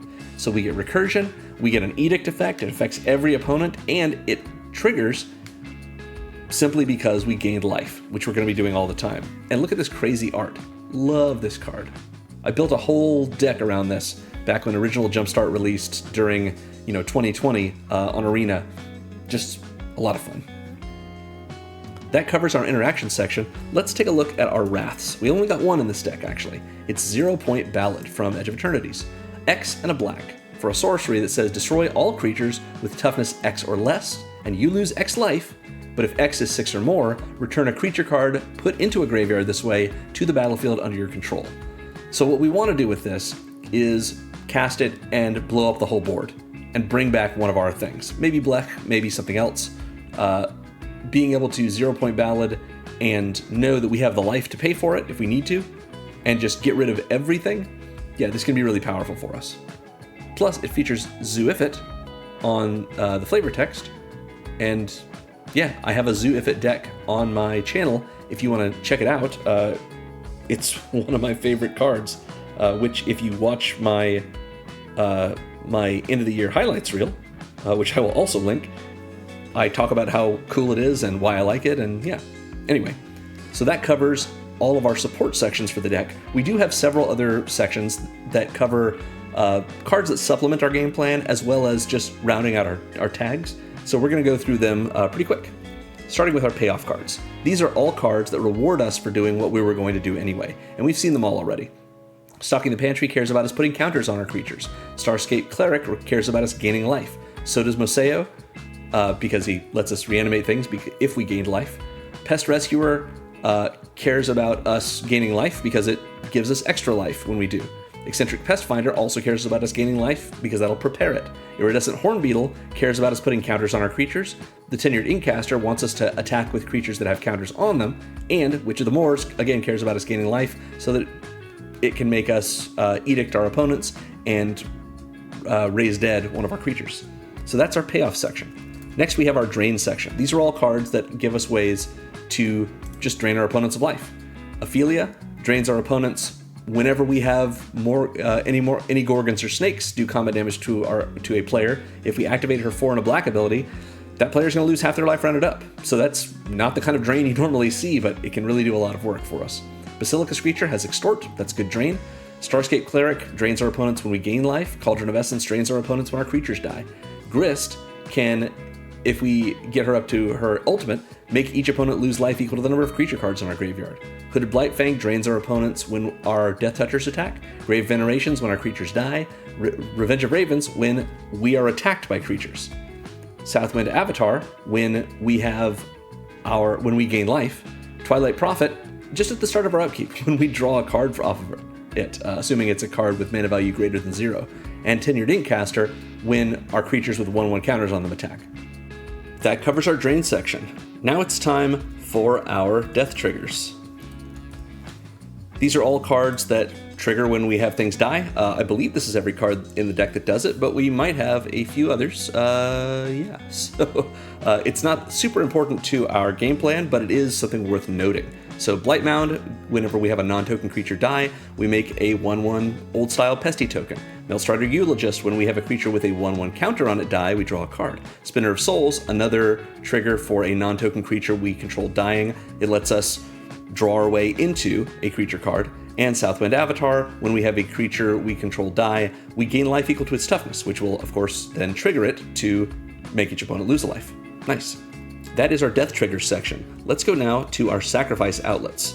These are all cards that give us a way to sacrifice our creatures for value. Deadly Dispute, of course, lets us sack a creature as an additional cost. Cauldron of Essence lets us sack a creature to bring a creature in our graveyard back to the battlefield. Grist lets us sack a creature in order to destroy a planeswalker or creature that we target with it. And Rib Truss Roaster has Devour, so we can sacrifice any number of our creatures to put that many counters on it when it enters. That is our outlet section. Next up, we've got our recursion section. These are all cards that bring cards back or bring themselves back. So Teacher's Pest, of course, brings herself back when, I assume Renata's female, maybe not. Renata can come back like a reassembling skeleton. Cauldron of Essence, if we sack a creature, we can bring a creature back to the battlefield. Maseo, at our end step, reanimates a creature as long as its mana value is not greater than the amount of life we gained this turn. Grave Venerations lets us put a card back in our hand if we go to our end step as the Monarch. And Witch of the Moors, if we gained life during our turn, at our end step, puts a card back in our hand in addition to edicting all of our opponents. So that is our recursion section. We've got an evasion section. These are all the ways that we can sneak past our opponent's defenses. Duskshell Crawler gives all of our creatures with 1/1 counters trample. Blightmound gives all of our pests that are attacking +1/+0 and menace. Haggard Constrictor gives all of our creatures with 1/1 counters on them menace. And Glorious Sunrise can give all of our creatures +1/+1 and trample until end of turn. So that covers evasion. We've got a pump section as well. It's just another call out for here are ways that we pump up some of our creatures that aren't counters. So we've got Blightmound, which gives all of our attacking pests +1/+0 and menace. Feral Appetite, which gives our attacking pests +1/+0 and Death Touch. And Glorious Sunrise, which again can give all of our creatures +1/+1 and trample until end of turn. That takes care of our pump section, but let's look at the more permanent form of it in the form of our counters section. These are all cards that put counters on our creatures. Tenured Inkcaster and Duskshell Crawler, of course, both enter and put a counter on our creatures. And technically, Winding Constrictor doesn't put any counters on our creatures, but it does say every time we would put counters on our creatures, from Blech, or from Duskshell Crawler or Tenured Inkcaster, it puts an additional one as well. And that's our counter section. We have a little bit of protection in our deck, both for us and for our creatures. Infused with Vitality doesn't really protect our creature, but it does let us scam it back into play when it dies this turn.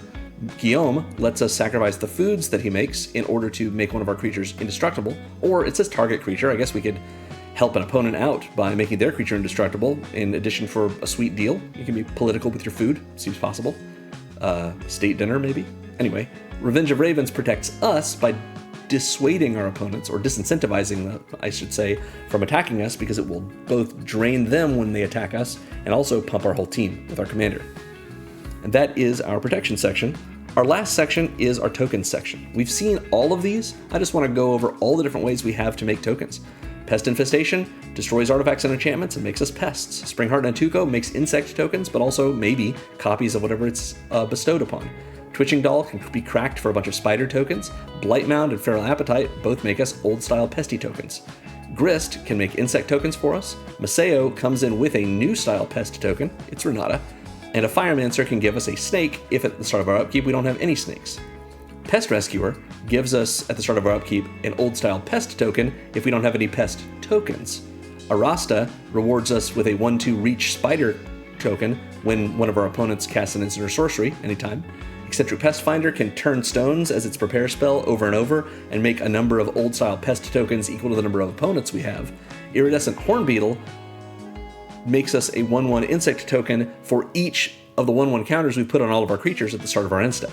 Rib Truss Roaster makes old-style pest tokens at our end step based on the number of tokens on it.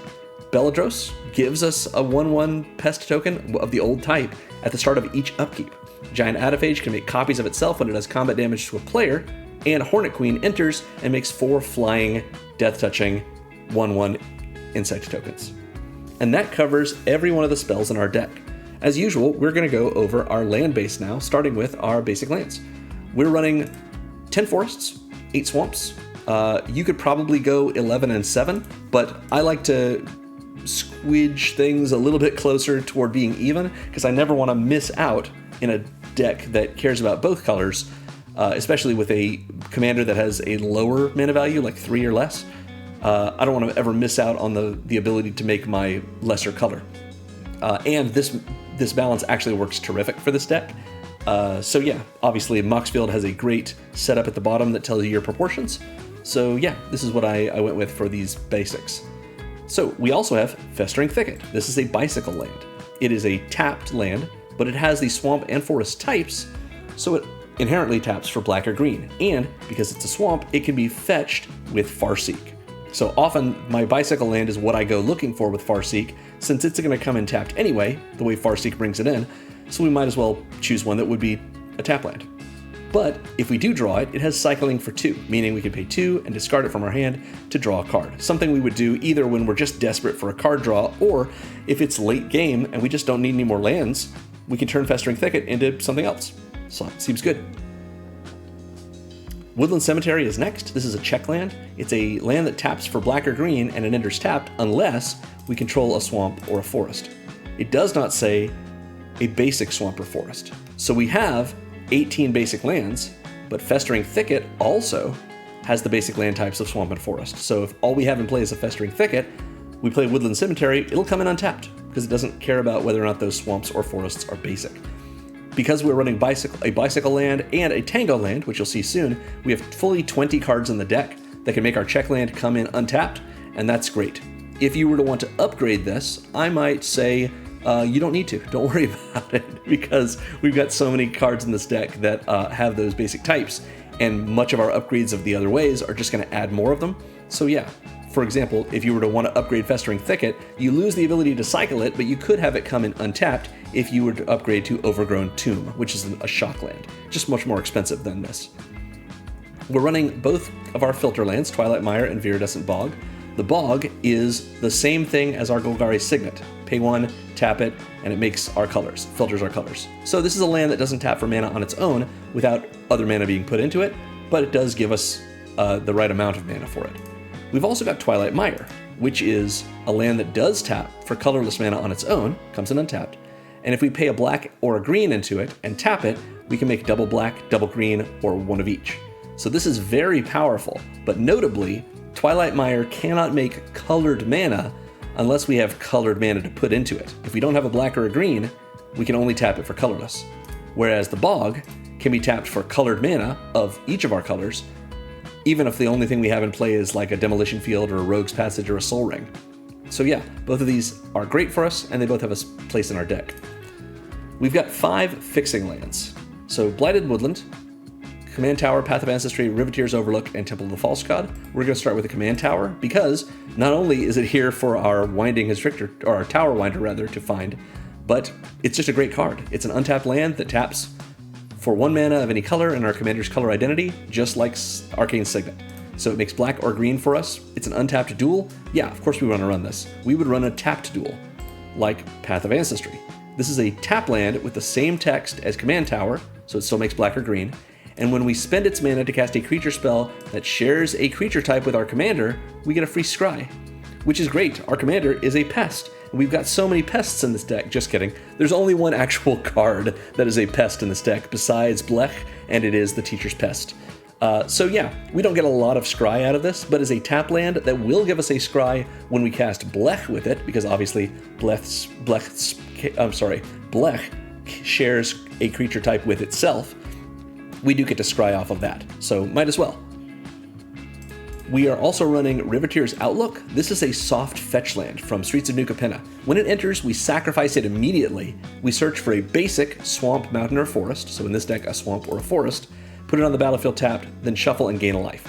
So normally I don't like to run these sacrifice lands like Evolving Wilds and what have you, unless it's a deck that really cares about landfall, but in this deck, we have so many swamps and forests. We've got so many in the way of dual lands that it's not hurting us that badly to play what amounts to a land that finds us a tapped basic rather than a tapped dual, because it gains us a life in the process. Having life gain in our land base is just very strong for us, and so I chose the only one of these SNC fetch lands that can find both of our colors. So yeah, just kind of a weird land, but I really like these lands. I just don't put them in my decks that much because we don't have a lot of call for it, but gaining a life, not bad. Speaking of fetches, we have Blighted Woodland. This is a land that comes in untapped and taps for colorless, or we can pay 3 and a green, tap and sack the woodland to Explosive Vegetation. Search for 2 basic lands, put them on the battlefield tapped, and shuffle. They don't even have to be the same type the way that they do with Myriad Landscape. And the woodland comes in untapped, so that's solid for us. It does cost 4 mana and tapping and sacking itself to do this, but we're in green, and that's a solid way to accelerate ourselves. Even if this is all we do on turn 4 or 5, it sets us up for the rest of the game, and that's pretty good. Next, or last, I guess, in this section is Temple of the False God. I know this isn't everyone's favorite card, but it is an untapped land that taps for 2 colorless mana, like Sol Ring. This is a soul land. We just can't activate it unless we control at least 4 other lands, so 5 including itself. So while this is kind of a dead draw in your opening hand, if your opening hand is like a basic swamp and a Temple of the False God and no other sources of mana, you probably want to just mulligan that. Although maybe not. We've got a low curve, but that's just not an optimistic opening hand. However, Temple of the False God as your 5th land jumps you from 4 mana to 6. This is acceleration, it's just not early game acceleration, which admittedly is when you want it the most, but acceleration in a deck that has a few 7-drops in it, yeah, it's not ever going to really hurt you. It's just not always the best. And it's great for the power level of the decks that I build for this channel, so it fits in this deck. Next, we are running 3 different gain lands. We've got the classic, it's Jungle Hollow. A tap land, makes both of our colors. When it enters, we gain a life. This is great. It's kind of as good as the Riveteer's Outlook, and even though Riveteer's Outlook is kind of a gain land as well, I put it in the fixing section because that's really more of what it does. It finds us the color we need the most. So yeah, just get a life, get a tapped duel. There's nothing wrong with that. We've also got Radiant Fountain, which is an untapped land that enters and gains us 2 life, and then taps for colorless mana. So we're trading our ability to make our colors with Jungle Hollow for an untapped land, and it also makes a little extra life, which usually the amount of life is not as relevant for us in this deck. We want more instances of life gain, but yeah, this is fine. There is also a card called Starting Town. Starting Town? It's a town card, anyway, from the Final Fantasy set that is the same thing, except it has the land type town. I just didn't think we needed both in this deck, but it's in the considering section if you'd like to also include that in your land base. Finally, we have Sap Seep Forest. This is another forest, so we actually have 21 cards in this deck that are typed lands. This inherently taps for green, but it does enter tapped. And it says if we pay a green and tap it, we gain 1 life, but only if we have 2 or more green permanents. So this is a nice mana sink for us, and a way to surprise our opponents, since it's in our land base, with life gain, and therefore a pump across our board with our commander. Neat. We're running Llanowar Wastes. This is a pain land. It has exactly the same text as our talisman we saw earlier. So everything I said about that applies too.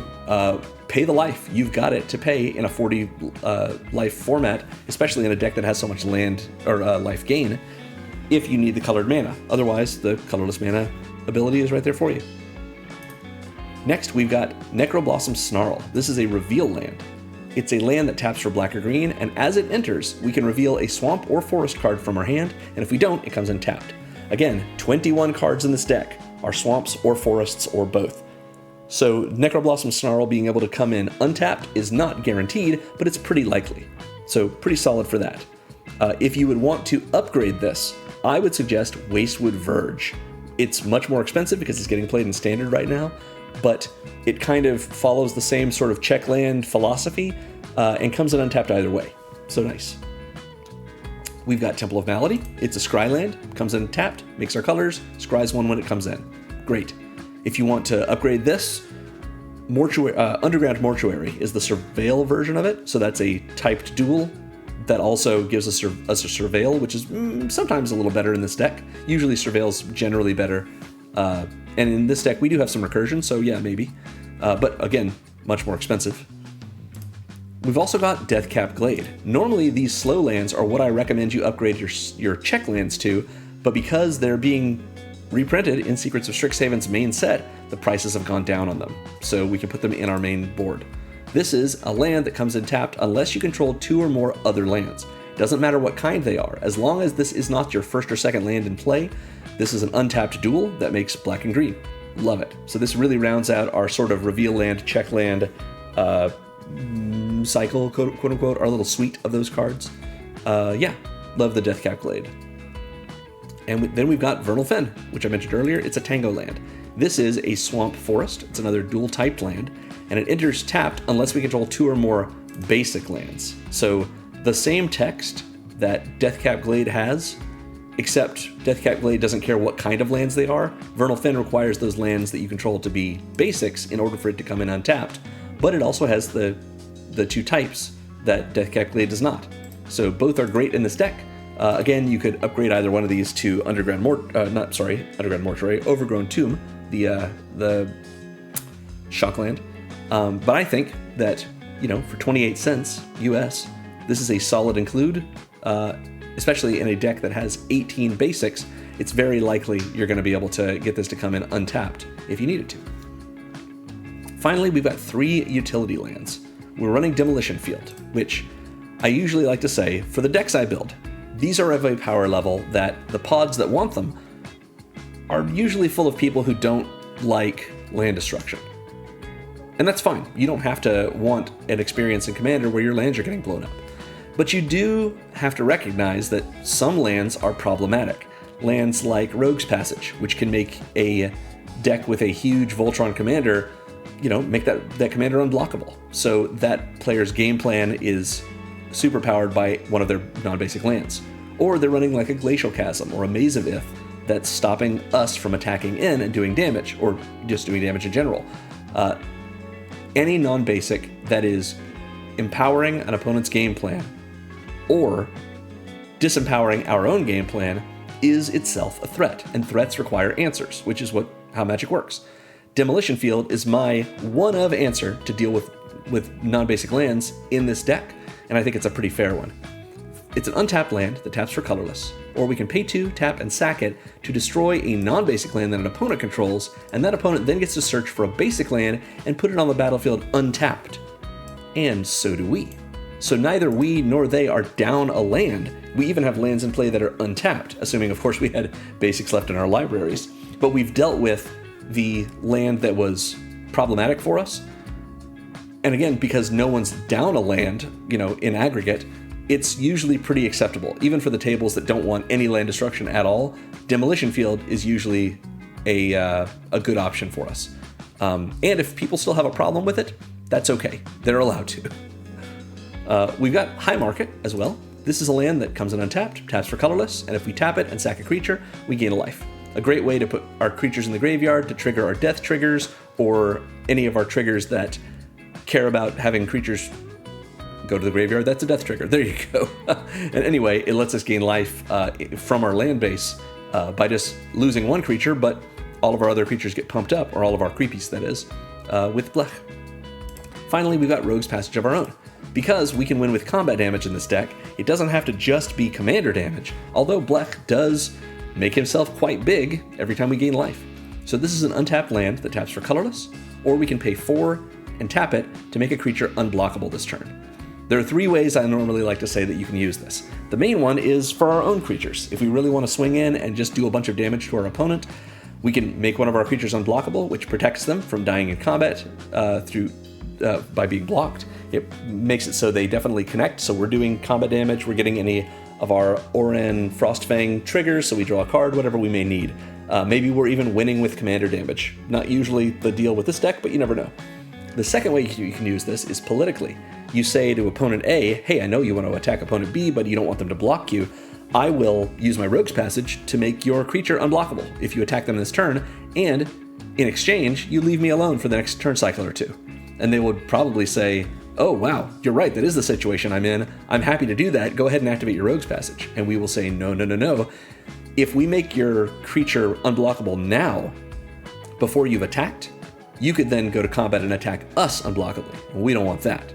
You do it, you attack first, and before blocks, we will make your creature unblockable.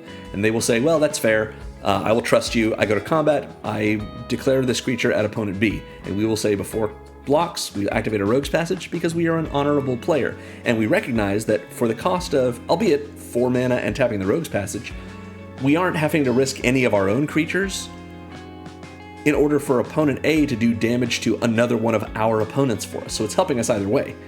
And we got something out of it because we made a good deal. The third way to use this is exactly the same way I just said, except you don't make any deals. You say, hey, it looks like opponent A is attacking opponent B. Too bad opponent B's got all those blockers. Opponent A could definitely take them out if even one of their creatures gets through. Well, if that's the case, I'm just going to activate my Rogue's Passage and make opponent A's biggest attacker unblockable. So then opponent A and B are like, wait, what? You're getting in on this? Because so many times at commander tables, people don't interact with creatures that are in combat unless they are one of the participants in the combat. So when it happens, you're like, what? I didn't expect that. You didn't make a deal with me. It's like, no, I don't have to. I'm just going to make your creature unblockable. And then they'll say, no, I wanted the creature to die, or yes, I'm going to kill this opponent. And then what we've done is, even though we haven't gotten the goodwill of one of our opponents, we've used their resources to devastate or even destroy a different opponent. And for 5 mana, 4 and the tapping of Rogue's Passage, that's a pretty good use of our time and our resources. And that about sums it up. Again, I'm releasing new Secrets of Strixhaven Commander decks every Thursday through the end of June when Marvel Superheroes drops. So let me know in the comments if you'd like to see a specific commander or deck style. Thanks for watching, everyone. If you want to support what I do here, make sure to like and subscribe, ring the bell if you want to be notified when my videos go live, consider joining my Patreon at patreon.com/secondmonitormagic, or becoming a member of this channel on YouTube. And remember most of all that magic is fun. You should play more Magic.